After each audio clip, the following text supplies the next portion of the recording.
Hey guys, tonight we slip into the grimy, shadow-cloaked world of medieval assassins, where every step you take echoes with danger, and the flicker of a torch could mean your end.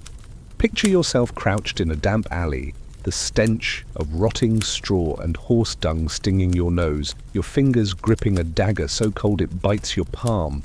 You're not just anyone, you're a trained killer, hired to snuff out a life for a pouch of silver. But here's the kicker, you probably won't survive this. One wrong move, one creaky floorboard, and it's your blood pooling in the dirt. This is no Hollywood ninja fantasy. Being a medieval assassin was a miserable, nerve-shredding grind. So before you get comfortable, take a moment to like the video and subscribe, but only if you genuinely enjoy what I do here. Drop a comment with your city and local time. I'd love to know where you're drifting off from tonight. Now dim the lights, maybe turn on a fan for that soft background hum, and let's ease into tonight's journey together. You start as a nobody, some scrappy kid plucked from a muddy village or a city slum, chosen not for your courage but for your desperation. The life of a medieval assassin begins with training so brutal it makes your stomach churn just thinking about it. You're not learning to fence like a knight, you're learning to kill quick and quiet in ways that leave no trace. Your mentor, a grizzled shadow with eyes like flint, drills you in the art of the blade. He makes you stab straw dummies until your arms scream, teaching you to aim for the soft spots, under the ribs, through the neck. One day, he hands you a live target, a pig, squealing and thrashing. You hesitate, and he cuffs you hard enough to see stars. "Kill or be killed," he growls, and you learn fast that mercy is a luxury you can't afford. The training grounds are no cozy dojo. You're shivering in a derelict barn or a forest clearing far from prying eyes. You run until your lungs burn, learning to move silent as a ghost across twigs and gravel. You climb walls, rough stone tearing your fingers, because a good assassin scales a fortress like a spider. Historians note that many assassins were trained by secretive guilds like the Order of the Saffron Veil in Persia, though records are spotty since secret societies don't exactly keep ledgers. But here's a quirky tidbit. Some trainers used blindfolds to force you to rely on sound and touch, making you stalk a target by the rustle of their cloak or the creak of their boots. Imagine fumbling in the dark, heart pounding, knowing one misstep earns you a beating, or worse. You're taught to read people too. A merchant's nervous tick, a guard's lazy patrol pattern, these are your lifelines. But it's not just physical, your mind gets hammered into something sharp and cold. You learn to bury fear, to ignore the knot in your gut when you picture the target's face. Historians still argue whether these guilds brainwashed their recruits or just preyed on those already broken by poverty. Either way, you're not a person anymore, you're a tool honed to a razor's edge. And the worst part? The training never ends. Every job is a test, and failure means you're dead, or worse, abandoned by the guild, left to rot in a world that hates you. Let's lighten the mood for a second. Imagine you're practicing knife throwing, and your mentor, with his one good eye, smirks and says, "Aim for the apple, not my head." You laugh, but your hands shake, because missing might actually cost you. Or picture yourself sneaking through a drill, only to trip over a chicken coop and send feathers flying. The guild doesn't care for excuses. You're scrubbing chicken dung off your cloak as punishment. And here's a grim chuckle. Some assassins were so malnourished during training that they'd steal bread from the kitchen, only to find it laced with a mild poison. Another test to toughen your stomach. By now you're starting to see why this life sucked.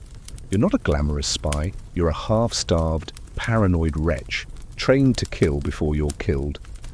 Your body aches, your mind's a tangle of fear and focus, and you're barely past the starting line. The city awaits, full of shadows and targets, but also guards, traps, and 1,000 ways to die. You pull your cloak tighter, check your dagger, and step into the night, wondering if you'll ever see morning. You're deep in the medieval city now, where the air hums with danger and every shadow could hide a blade. The streets are a maze of crooked alleys, slick with mud and worse, and you're moving through them like a wraith, heart pounding as you dodge the glow of a passing torch. Being an assassin means mastering stealth, but in a world where a single cough can betray you, it's a miracle you're still breathing. You hug the walls, your cloak blending with the grime-stained stone, and pray the clatter of a distant cart masks your footsteps. This isn't some romantic cloak and dagger tale. It's a high-stakes game where one slip means a noose or a sword through your gut.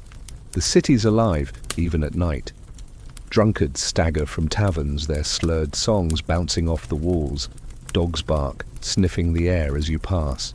You've learned to use the chaos, blend with the crowd, move when the bells toll, slip past guards distracted by a brawl. Historical records, like those from 14th century Florence, show assassins exploited urban sprawl, using narrow streets and rooftops to vanish after a kill. But here's a weird tidbit. Some assassins carried small bells, mimicking street vendors to mask their steps. Jingle jangle, and you're just another peddler, until your dagger finds its mark. Stealth isn't just about moving unseen, it's about thinking 3 steps ahead. You study your target's habits, when they dine, where they sleep, who they trust. You lurk near their favorite tavern, ear cocked for gossip, or bribe a servant for a scrap of routine. But every move's a gamble. That servant might snitch. The tavern keeper might notice your face. Historians still argue whether assassins worked solo or in tight-knit cells, with some claiming guilds like the Sicarii in ancient Judea had networks of spies feeding them intel. Either way, you're alone tonight, and the weight of it presses on your chest. Your tools are simple but deadly. A thin blade, easy to hide. A cord for strangling, silent and quick. You've practiced on sacks of grain, feeling the resistance, imagining a throat. Your boots are soft-soled, stitched to muffle sound, but they're soaked from a puddle you couldn't avoid. Wet feet, such a small thing, but now you're shivering, and a sneeze could end you. You curse under your breath, picturing your mentor's sneer. A real killer doesn't catch cold. That's a laugh, right? Except you're not laughing, because the guard at the corner is turning your way. Let's pause for a chuckle. Imagine you're scaling a wall, silent as a cat, only to knock over a flower pot. It shatters and you freeze, expecting a dozen guards. Instead, a cranky old woman leans out, yelling about her stupid cat. You slink away, heart racing, vowing never to trust pottery again. Or picture yourself hiding in a hay cart, only to realize it's headed for the stables. Now, you're sneezing through straw, praying the horses don't give you away. And here's a grim one. Some assassins, caught mid-job, would fake a drunken stumble to escape, slurring nonsense until the guards lost interest. Humiliating, but it beats a dungeon. The city's sounds fade as you near your target's home, a merchant's house, its shutters tight. You've memorized the layout, thanks to a stolen sketch. The back door's unguarded, but the lock's rusty. You kneel, fumbling with a pick, every scrape sounding like a thunderclap. Your breath catches as a dog howls nearby. Stealth means patience, but your nerves scream to run. You force calm, remembering your training, move like water, steady and sure. The lock clicks, you're in. The house smells of wax and herbs, and somewhere upstairs, your target sleeps. You glide forward, dagger ready, knowing the real test is yet to come. You're inside the merchant's house now, the air thick with the scent of polished wood and lavender, but your pulse hammers like a war drum. Your job tonight isn't just to stab and run, it's to craft death with precision using poison, a medieval assassin's trickiest tool. You clutch a small vial, its contents gleaming faintly in the moonlight that sneaks through a cracked shutter. One drop could stop a heart, but one mistake, and you're the one twitching on the floor. Poison's a gamble, and you're no alchemist, just a killer with a shaky hand and a deadline. You creep toward the kitchen, where the target's wine waits. The plan's simple. Taint the goblet, slip out, let nature do the rest. But medieval poisons weren't exactly pharmacy grade. You're working with stuff like belladonna or arsenic, brewed in some back-alley apothecary's cauldron. Historical accounts, like those from 15th century Venice, describe assassins using aqua tofana, a colorless, tasteless killer that could take hours or days to work, perfect for a clean getaway if you don't botch the dose. Here's the quirky bit. Some poisons were mixed with honey to mask the taste, so you're basically spiking the wine with a deadly dessert topping. Imagine the irony, your target sipping their doom, thinking it's just a sweet vintage. Mixing the poison is its own nightmare. You hunker in the shadows of the pantry, the vials slick with your sweat. Too much, and the victim might vomit it up, alerting everyone. Too little, and they're just groggy, ready to scream for guards. You've practiced this, but not enough. Your mentor's voice echoes, measure twice, die never. You sprinkle a pinch, stir it with a splinter from the floor, and pray. Historians still argue whether assassins were trained in basic chemistry or just followed recipes like grim cooks. Either way, you're no scholar, you're just trying not to poison yourself in the process. The house is quiet, save for the creak of settling beams. You tiptoe to the dining hall, where the goblet sits on a carved oak table. Your hands tremble as you pour the tainted wine, the liquid glinting like a traitor's promise. You're hyper-aware of every sound, a servant's snore, a mouse skittering in the walls. If you're caught now, it's not just a blade you'll face. Poisoners were burned or boiled in some towns, a punishment so brutal it makes your skin crawl. You cap the vial, tuck it into your cloak and wipe your hands on your tunic, as if that could erase the risk. Let's lighten the mood for a second. Picture you, sneaking through the kitchen only to knock over a stack of pots. They clatter, and you dive behind a barrel, heart in your throat, while a sleepy cook mumbles, "Blasted rats again, you're safe," but now you're covered in flour, looking like a ghost with a guilty conscience. Or imagine mistaking the wine for the cook's ale. Your target's fine, but the kitchen staff's napping permanently. And here's a dark chuckle. Some assassins carried antidotes just in case they accidentally sipped their own poison. Nothing says bad day like saving yourself from your own screw-up. You slide the goblet back into place, its contents now a silent killer. The job's half done, but the hard part's escaping. You retrace your steps, avoiding the creaky floorboard you noticed earlier. The back door's still unlocked, but as you slip outside, a guard's lantern swings closer. You freeze, blending with the shadows, your breath shallow. Poison's slow, but it's reliable, if you make it out. You melt into the alley, the vial still heavy in your pocket, a reminder that every job's a brush with death. The city's pulse thrums around you and you vanish into its veins, one step closer to surviving the night. You're back in the city's grimy underbelly, the tang of smoke and sweat clinging to your cloak as you hunker in a tavern's corner. The poison job's done, but the weight of it lingers. Now you're waiting for the payoff, the silver that makes this wretched life worth risking. Being a medieval assassin wasn't just about the kill, it was about the contract, the coin, and the constant threat of betrayal. You sip sour ale, eyes darting to the door, waiting for your client, a hooded figure who promised gold but might just as easily slip a knife between your ribs. The tavern's a roar of laughter and clinking mugs, perfect cover for a whispered deal. Your client slides into the booth, face half hidden, and pushes a leather pouch across the table. You feel its weight, promising, but you've been burned before. Medieval assassins, like those in the 13th century Damascus, were often paid in advance, half now, half later, to keep both sides honest. But here's a strange tidbit. Some clients paid in relics like a saint's fingerbone, claiming it was worth more than gold. You'd rather have coin, thanks. Try bartering a holy knuckle for bread. You count the silver, fingers brushing each piece, knowing a short stack means trouble. The contract's a dance of trust and treachery. You don't know your client's name, only their target, a rival merchant maybe, or a noble with too many enemies. They don't know you either, just a shadow who gets results. But trust? That's a fairy tale. Clients could double-cross you, hiring another assassin to tie up loose ends, namely you. Or they might skip the second payment, leaving you to dodge their hired thugs. Historians still argue whether assassin guilds enforced contracts with their own brutal justice, or if it was every killer for themselves. Either way, you're alone, and the pouch in your hand feels like a ticking bomb. You lean in, voice low, confirming the job's done. The client nods, but their eyes flicker. nervous, maybe scheming.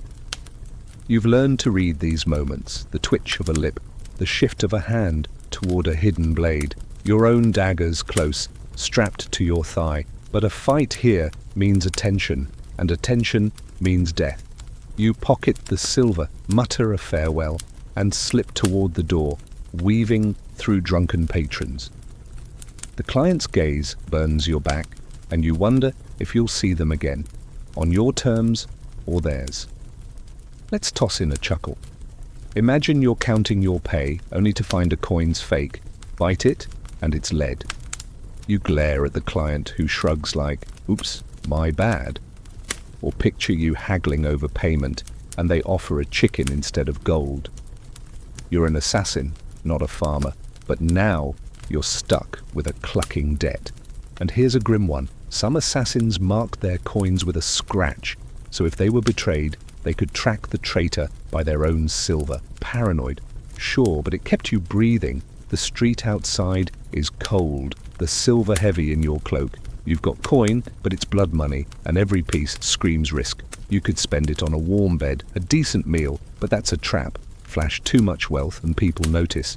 You're not living large, you're surviving, always one job away from a noose or a knife. The city's shadows swallow you as you move, already thinking of the next contract, the next betrayal.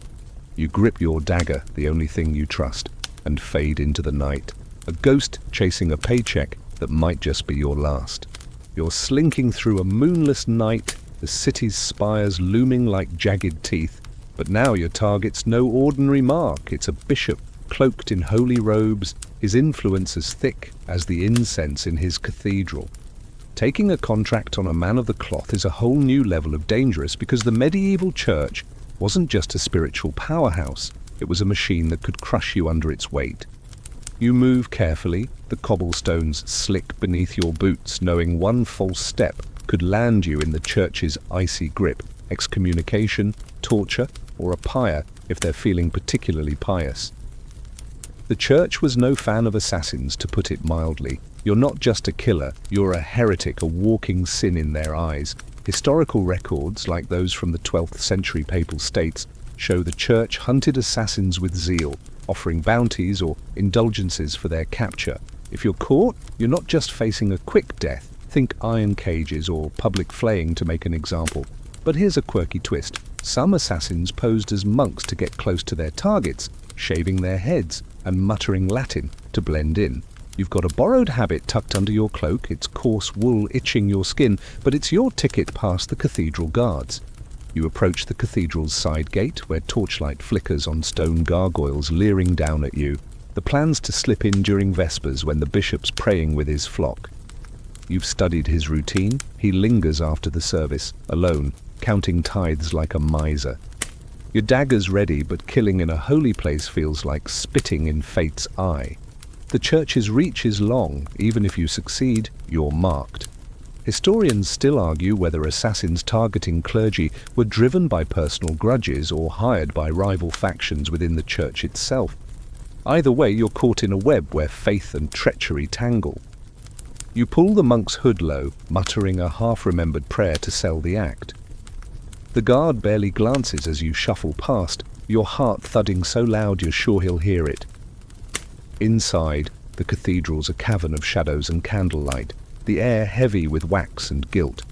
You spot the bishop, his robes glinting with gold thread, kneeling at the altar. Your fingers brush the dagger hidden in your sleeve, but doubt creeps in. What if the guards are watching? What if the bishop's not alone? You force yourself to breathe, remembering your training. Fear is just noise. You glide closer, a shadow among shadows ready to strike. Let's lighten things up for a moment. Imagine you're in that monk disguise, but the hood's too big, slipping over your eyes mid-step. You stumble, nearly knocking over a candelabra, and a nun glares like you've insulted her personally.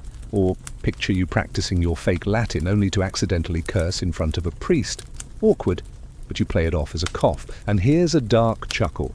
Some assassins caught by the church claimed divine visions to avoid execution, spinning wild tales of angels ordering the hit. Spoiler, it rarely worked. Your steps from the bishop now, his back turned, oblivious.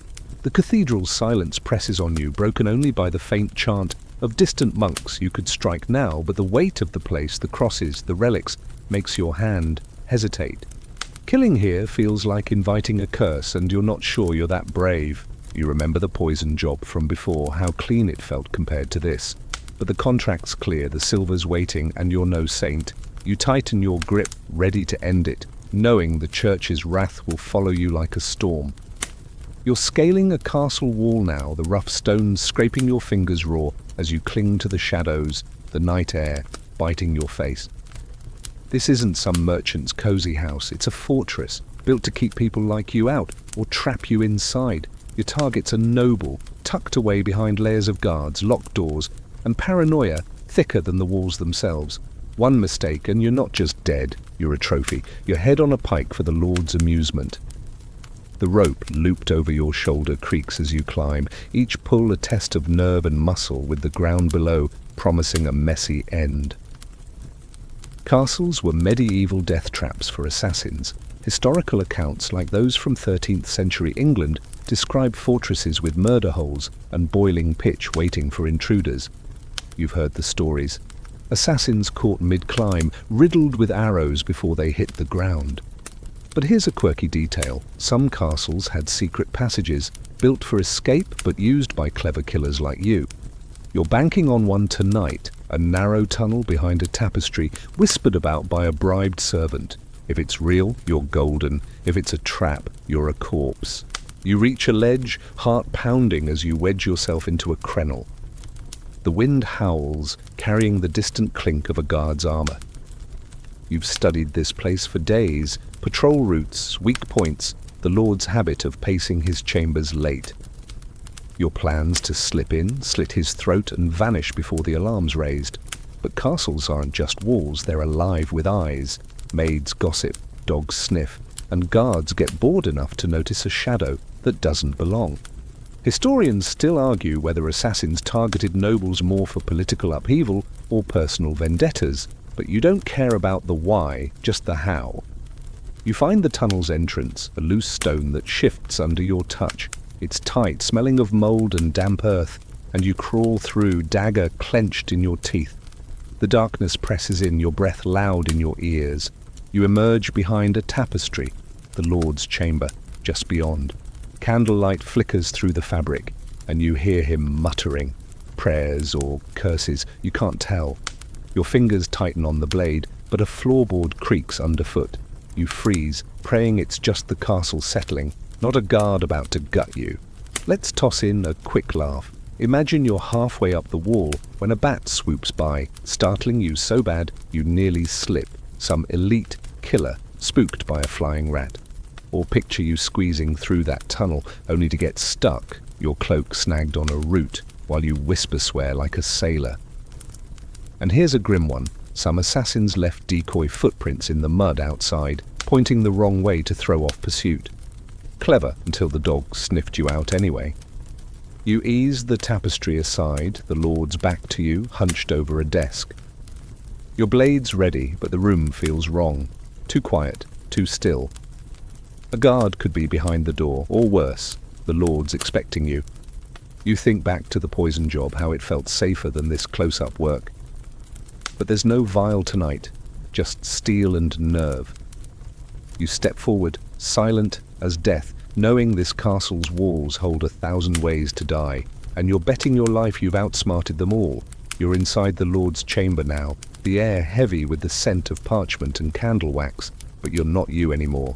You're a stranger, draped in a stolen servant's tunic, your face smeared with soot to pass as a kitchen hand. Being a medieval assassin means wearing disguises like a second skin, blending into the noble's court where every glance could unmask you. The Lord's still at his desk, oblivious, but the castle hums with life, maids bustling, knights clanking in the hall, and you, a wolf among sheep, praying your borrowed identity holds. Disguises were an assassin's bread and butter. Historical records from the 14th century France mention killers posing as pilgrims or minstrels to slip into courts, their weapons hidden in loot cases or under robes. Here's a quirky tidbit. Some assassins used wigs made from horsehair.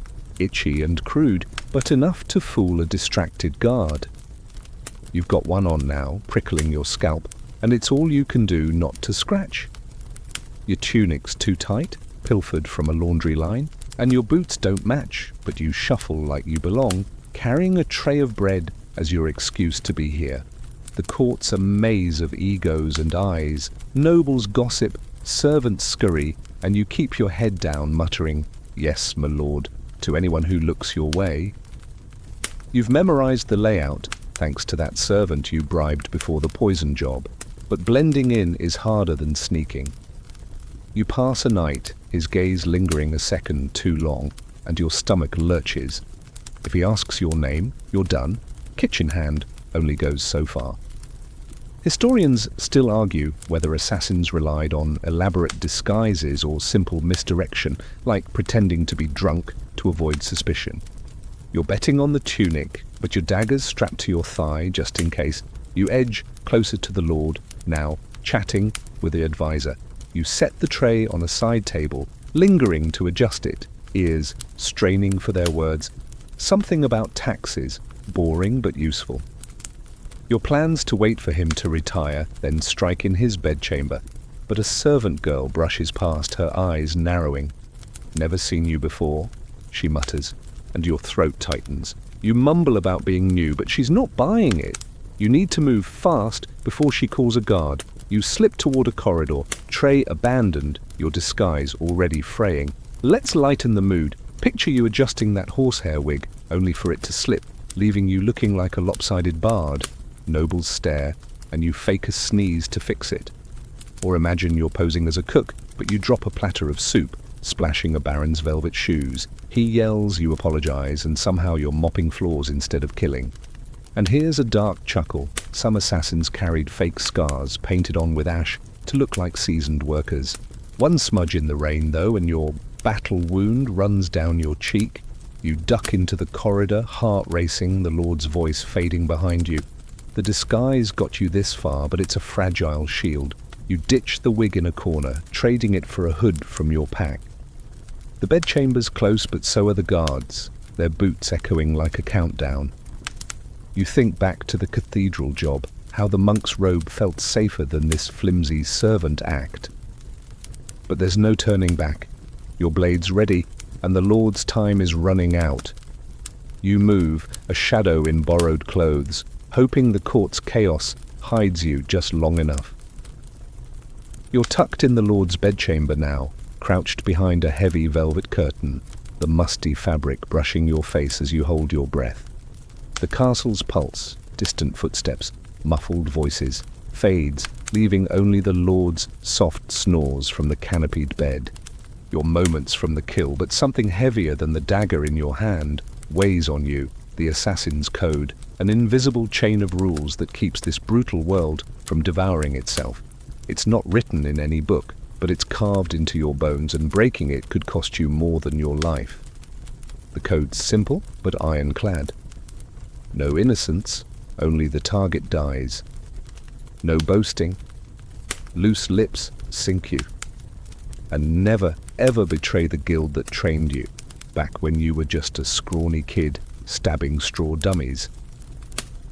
Historical accounts, like those of the 12th century Hashishin, suggest such codes bound assassins to loyalty, ensuring their masters could trust them with secrets.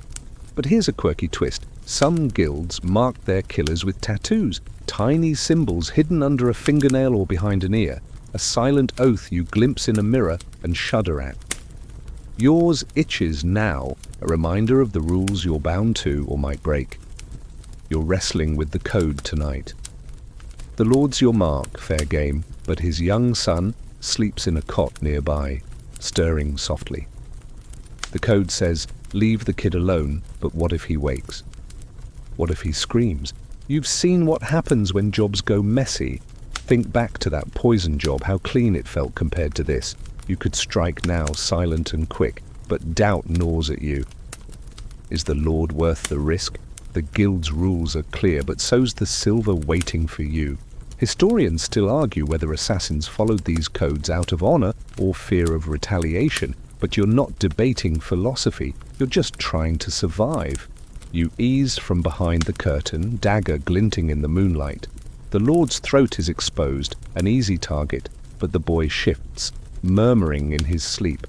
Your hand freezes. The code's not just about rules, it's about who you are. Kill the kid, and you're no better than a butcher. Spare him, and you risk everything. You think of your mentor's growl. The code keeps us sharp, not soft. But sharp feels a lot like cold tonight. You step closer, blade steady, forcing the doubt down, knowing every second you hesitate is a second closer to disaster. Let's slip in a chuckle. Imagine you're sneaking past a guard, sticking to the code's no innocence rule, only to trip over his napping dog. It yaps, you freeze, and the guard mumbles, "Quiet, fleabag." You're safe, but now you're dodging furballs instead of swords. Or picture you refusing to brag about a job, per the code, but your guildmate teases you anyway, calling you the mute shadow. And here's a grim one. Some assassins caught breaking the code were left alive but maimed, fingers gone, so they'd never hold a blade again. A fate worse than death, right? You're at the Lord's bedside now, the boy's still asleep, the code a whisper in your skull. You raise the dagger, aiming for the clean kill, but your eyes flick to the cot. One sound, one mistake, and you're done. The castle's walls seem to close in, the code's weight heavier than ever. You think of the cathedral job, how the church's glare felt lighter than this moment. But the guild's watching, the silver's waiting, and you're no hero, just a killer with a job. You lean in, ready to end it, praying the code holds you together. You're sprinting through the castle's outer courtyard now, the Lord's blood still warm on your blade, your breath ragged as you dodge moonlight, and the shouts of guards. The job went wrong, horribly wrong. You struck true, but the boy woke, his scream piercing the night like a blade through your plan. Now the castle's awake, torches flaring, and you're running for your life, the assassin's worst nightmare unfolding, a botched job, with chaos nipping at your heels. Every step feels like a gamble, the cobblestones slick underfoot, and you know one slip could land you in chains, or worse. A botched assassination was a death sentence in medieval times. Historical records like those from the 14th century Italy describe assassins caught after failed hits, their fates etched in public executions to deter others. You've heard the tales, men flayed or drawn and quartered, their screams a warning to the shadows. But here's a quirky tidbit. Some assassins carried failure tokens, small charms like a raven's feather, meant to appease their guild if a job went south. You clutch yours now, a chipped coin in your pocket, though it feels more like a curse than a shield. It's no help against the guard's boots pounding behind you. You dive into a hedge, thorns tearing at your cloak as a patrol thunders past. The boy's scream still echoes in your head, a mistake you can't unmake. You broke the code, spared him, sure, but his cry ruined everything. The guild won't care about your mercy, they'll see failure, and failure means you're a liability. Historians still argue whether guilds hunted their own for botched jobs or left them to the mercy of their enemies. Either way, you're marked now by the castle, and maybe your own kind. You scramble toward the outer wall, remembering the secret passage from the climb in, praying it's still clear. The air's thick with the smell of damp earth and fear, yours. You find the passage, a crumbling gap hidden by ivy, and squeeze through, heart hammering as a dog's bark splits the night. The guards are close, their lanterns casting jagged shadows. You think back to the poison job, how its clean distance felt safer than this frantic escape. But there's no vial to save you now, just your wits, and a battered coin that's supposed to mean something. You emerge outside the castle, the forest a dark promise of cover, but the alarm bells toll, and you know the hunt's just beginning. Let's toss in a quick laugh. Picture you tripping mid-escape, landing in a pigpen, and emerging covered in muck while guards run past, noses wrinkled. You're free, but you smell like a barnyard's revenge. Or imagine you dropping that failure token in the chaos only to see a crow snatch it up. Great, now even the birds are against you. And here's a grim chuckle. Some assassins, caught after a botch, tried bribing guards with their own blood money, only to find the guards took the coin and the rope anyway. Desperate times, right? You're in the forest now, branches clawing at you as you run, the castle's lights fading behind. The guild's coin burns in your pocket, a reminder of the price of failure. You're not just fleeing guards, you're fleeing your own shadow, knowing the next job might be your last chance to prove you're worth keeping alive. The city's out there, a maze of alleys and danger, but for now you're a ghost in the trees, praying the night hides your mistakes. You're stumbling through the forest, the castle's bells now a faint echo, but your chest heaves with a new kind of fear. You're not just running from guards anymore. The guild knows you botched the Lord's job, and now your own kind, the shadows you once called allies, are hunting you. Your cloak's torn, your hands bloodied from thorns, and every snap of a twig makes you flinch, imagining a dagger aimed at your back. Being a medieval assassin was bad enough, but being hunted by your fellow killers? That's a nightmare where the darkness itself wants you dead. Assassin guilds didn't tolerate failure lightly. Historical accounts, like those of the 13th century Nizari Ismailis, suggest they enforced loyalty with brutal efficiency, eliminating anyone who became a risk. You've heard whispers of traitors found with their own guild tattoos carved out, a message to others. Here's a quirky detail. Some guilds used coded signals, like a specific knot in a rope left at a drop point, to mark a member for death. You passed a tree earlier with a rope dangling, and now you're wondering if that knot was for you. Your chipped coin, that failure token, from the last job, feels heavier, a beacon for the hunters. You crouch by a stream, the cold water stinging as you wash the blood from your hands. You're trying to think like them, where they'd look, how they'd track you. You've done this before, stalking targets through cities, but now you're the prey. The guild knows your tricks. The soft-soled boots, the way you move with the wind to mask your steps. Historians still argue whether assassin purges were ordered by guild leaders or sparked by rival killers settling scores. Either way, you're alone, and the forest feels like a trap. Every shadow a potential blade. You move again, keeping low, avoiding trails where your tracks might show. Your dagger's still strapped tight, but it's no match for a coordinated hunt. You remember the cathedral job, how the church's wrath felt distant compared to this personal betrayal. The guild trained you, fed you, gave you purpose. Now they want your blood. You spot a flicker of movement, a cloaked figure, too far to be sure, but your gut screams danger. You veer toward a ravine, hoping to lose them in the rocks, but your breath's loud, your legs burning. Survival means outsmarting your own shadow. Let's slip in a chuckle. Imagine you're hiding in a hollow tree, holding your breath, only for a squirrel to drop an acorn on your head. You nearly scream, thinking it's a dart, while the squirrel scampers off, unbothered. Or picture you dodging a hunter, only to slip into a bog, emerging like a swamp monster, terrifying, but mostly to yourself. And here's a grim one. Some assassins, knowing they were hunted, left fake bodies, straw dummies in their cloaks, to buy time. Desperate, but you're tempted to try it now. You reach the ravine, sliding down its rocky slope, stones clattering too loudly. The figure's gone, but you're not safe. The guild's reach is long, and they don't forget. You think of the poison job, how its clean distance kept you from this mess.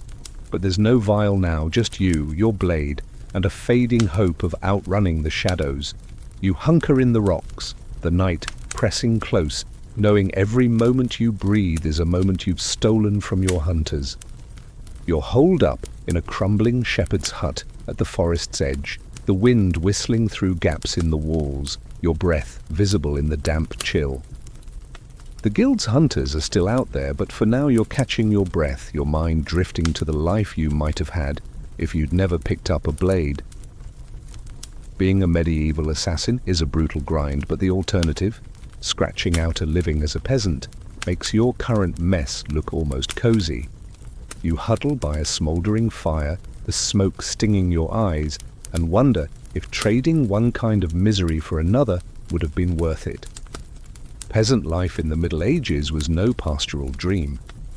Historical records, like those from the 14th century England's manorial rolls, paint a picture of backbreaking labour, ploughing fields, harvesting grain, all for a lord who took most of what you grew. You'd be knee-deep in mud, your hands cracked from frost, praying the harvest didn't fail. Here's a quirky tidbit.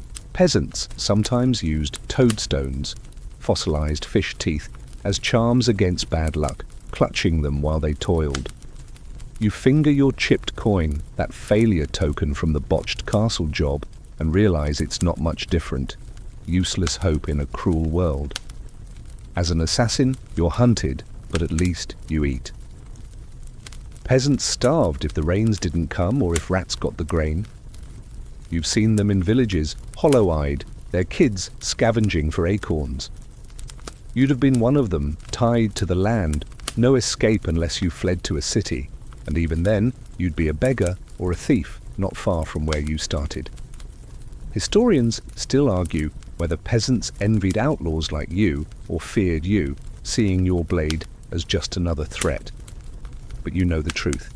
Both lives suck, just in different flavors. You poke the fire, sparks dancing, and picture yourself as a peasant. Dawn to dusk you'd toil, your back bent, your lord's whip ready if you slacked. No silver pouches, no thrill of a clean kill, just endless dirt and debt. You think of the poison job, how its precision felt worlds away from a plough's drudge. But then you remember the guild's hunters, the rope with that knot, and realize freedom's a lie either way. Peasant or killer, you're chained. To land or to blood. You almost laugh, but it's too bitter. Let's toss in a chuckle. Imagine you, a peasant, tripping over a plough and face-planting in manure while the Lord's overseer barks, "Clumsy oaf!" You'd wipe your face, muttering curses only the cows hear. Or picture you bartering at market, trading your last egg for a loaf, only to drop it in a puddle, your whole day ruined by soggy bread. And here's a grim one. Some peasants, desperate, ate grass during famines, only to die anyway, their bellies full of green mush. Grim, but you're glad it's not your stomach. The fire's dying, and you need to move before the hunters find this hut.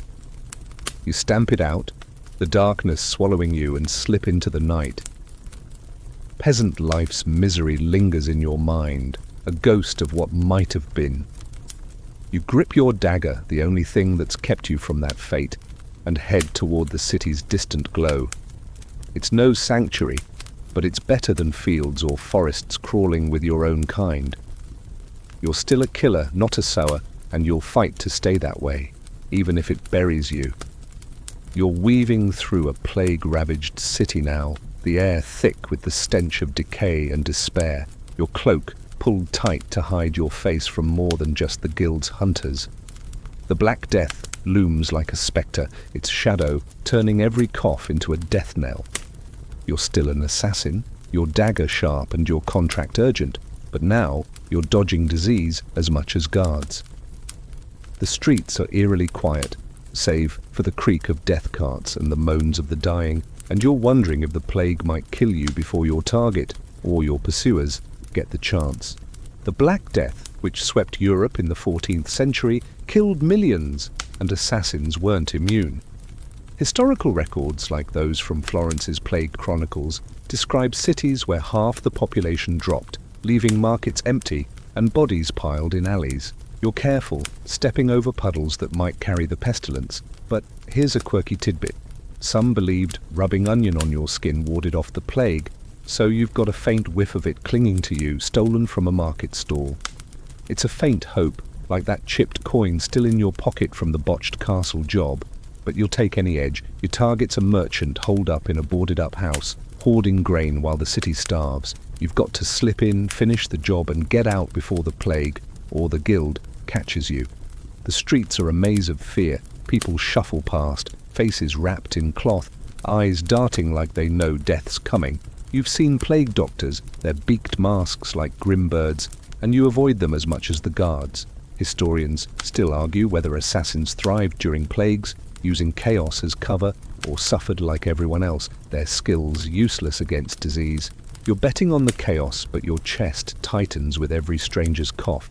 You find the merchant's house, its shutters nailed shut, a faint light leaking through. You've got your dagger, but no poison this time. Too risky with the plague's stench masking everything. You think back to that clean poison job, how it felt safer than this. You pick the lock, your hands steady despite the feverish air, and slip inside. The merchant's alone, counting coins like they'll save him from the pestilence. You move silently, but a floorboard groans and he spins, eyes wild. You freeze, praying he thinks it's just the house or the plague haunting him. Let's slip in a chuckle. Imagine you're sneaking past a plague doctor, his mask bobbing, and you trip, landing in a pile of discarded bandages. You scramble up, gagging, while he mutters about unclean spirits. Or picture you grabbing that onion for protection, only to have it roll out of your cloak mid-job, leaving you looking like a clumsy cook. And here's a grim one.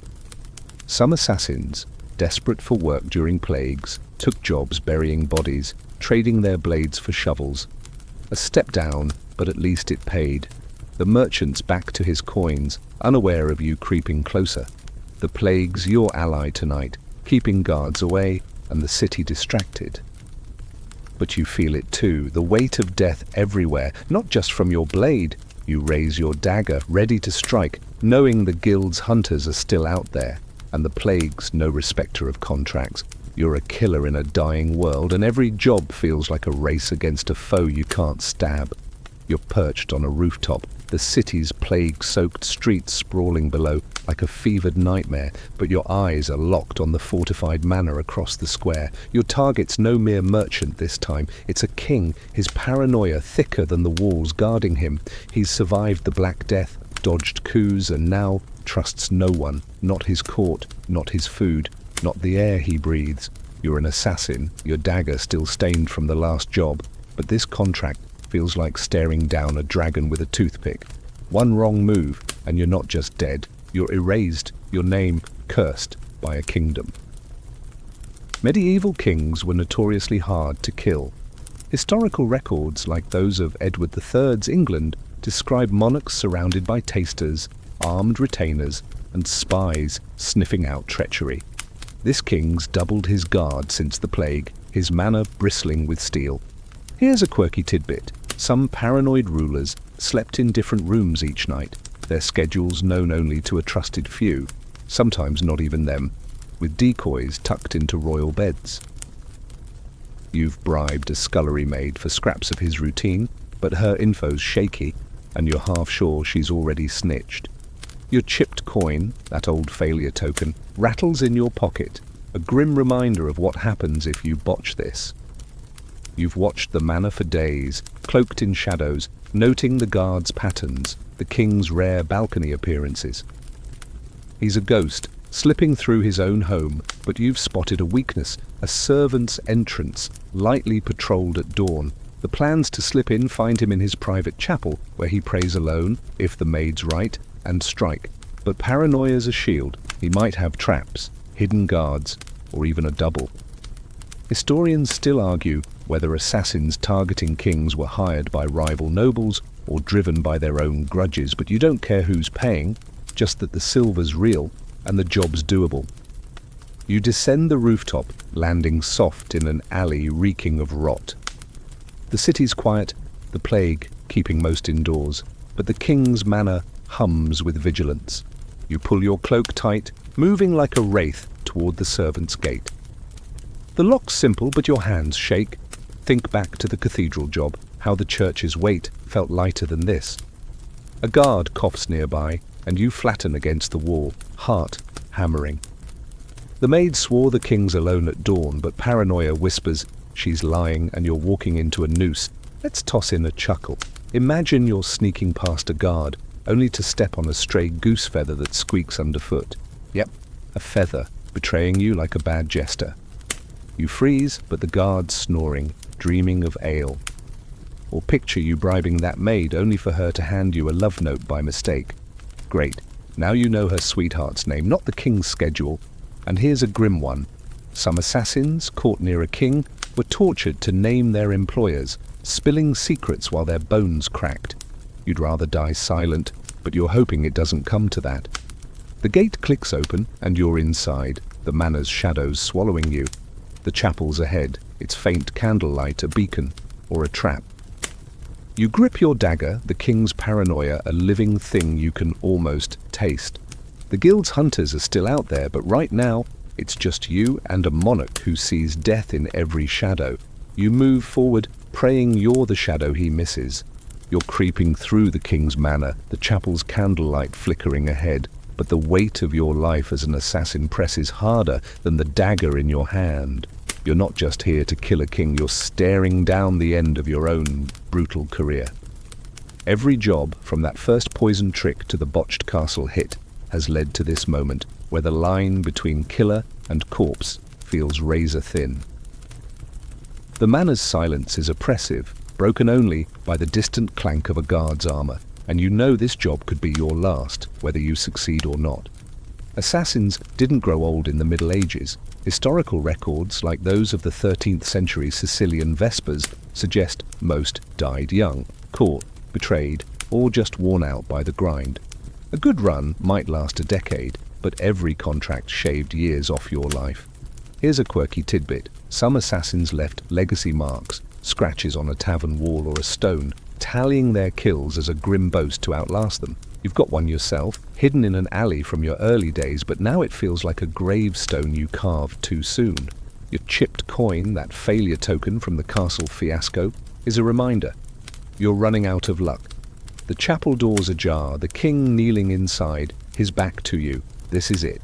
The moment you've trained for, bled for, survived for. But your mind drifts to the cost.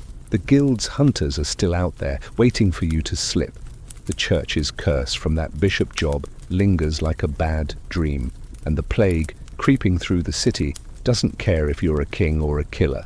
Historians still argue whether assassins quit by choice or were forced out, by injury, betrayal, or just a broken spirit. You're not sure which you're facing, but the weight of it all makes your blade feel heavy. You step closer, the king's prayers a soft murmur. Your training kicks in, silent steps, steady grip, aim for the neck. But doubt creeps, colder than the stone underfoot. What's after this? More jobs, more running, until you're caught or killed? You think of the peasant life you dodged, miserable but simple, no shadows hunting you, just fields and hunger. The king shifts, and you snap back, heart racing.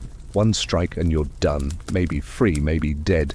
The code you wrestled with in the Lord's chamber feels distant now. Survival's all that matters. Let's slip in a chuckle. Imagine you, mid-job, sneezing from the chapel's dusty incense, and the king glances back, thinking it's a ghost. You freeze, looking holy as a saint, and he goes back to praying. Or picture you carving that legacy mark, only to slip and scrape your initials instead. Great, now the tavern knows your name. And here's a grim one. Some assassins nearing the end took suicidal jobs, hoping one big hit would let them retire. Spoiler. It usually just got them buried.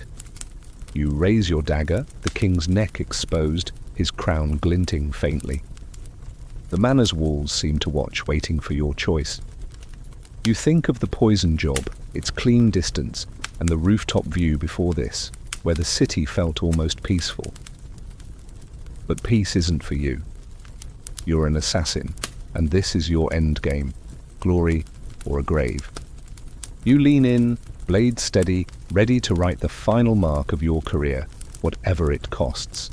You're slipping out of the city now, the king's blood behind you, the manor's chaos fading into the pre-dawn mist. The job's done, but there's no victory in it, just a hollow ache and the weight of a life you're ready to leave behind. You're retiring, or trying to, trading the assassin's blade for a chance at peace, a ghost fading into a world that never knew you. The forest path stretches ahead, damp leaves muffling your steps, and you're headed for a village so small it barely has a name. The guild's hunters might still be out there, but you're betting the shadows will forget you if you stay quiet enough.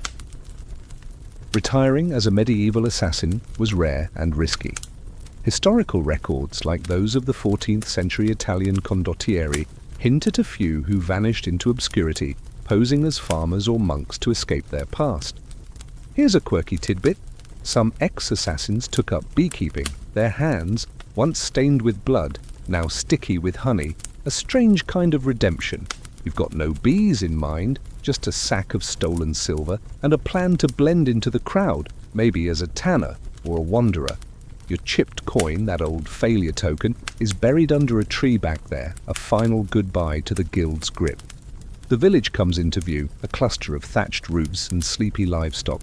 You've traded your cloak for a peasant's rough tunic, your dagger hidden but close. The life you're chasing isn't glamorous, no more silver pouches or heart-pounding escapes. You'll wake with the sun, haul water, barter for bread. It's the peasant misery you sneered at before, but now it feels like freedom.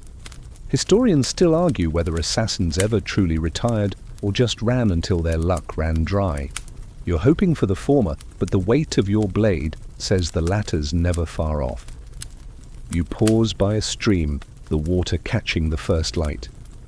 Your reflection stares back, older, harder, but maybe softer too. You think of the poison job, the cathedral, the king's chapel, each a piece of a life you're shedding. The guild might hunt you, the church might curse you, but here, in this nowhere place, you're just another face. You breathe deep, the air clean of blood and smoke, and start walking toward the village, your steps lighter, your past a shadow, you're finally outrunning. Let's toss in a final chuckle. Imagine you, the fearsome assassin, trying to haggle for turnips at market, only to scare the vendor with your stare. Old habits die hard. Or picture you settling into village life, only to jump at a snapping twig, brandishing a bread knife like it's a dagger. And here's a grim one. Some retirees were found years later, betrayed by a single boast in a tavern, their quiet lives ended by a guild's long memory. You'll keep your mouth shut, you swear. The village is close now, smoke curling from chimneys, the hum of morning life beginning. You're no longer a killer, just a stranger with calloused hands and a story you'll never tell. The world spins on oblivious and you're ready to let it forget you. The air grows softer now, the forest's edge fading into a gentle blur. As you walk toward that village, its lights like tiny stars against the dawn. Your steps slow, each one sinking into the earth, grounding you in a quiet you've never known. The dagger's still there, tucked away, but its weight feels lighter, like a memory you can finally set down. The sky's turning pink, the world waking slow and easy, and you let your shoulders loosen, your breath match the rhythm of the breeze. There's a cottage ahead, its door ajar, and you imagine a fire inside, a warm bowl of stew, a bed that doesn't smell of fear. You're not running anymore, no guards, no hunters, just the soft hum of a life you might deserve. Let the shadows keep their secrets. You're stepping into the light, where the days are long and the nights are kind. Sleep now, drifting on the thought of that village, its peace, wrapping you like a blanket. Good night.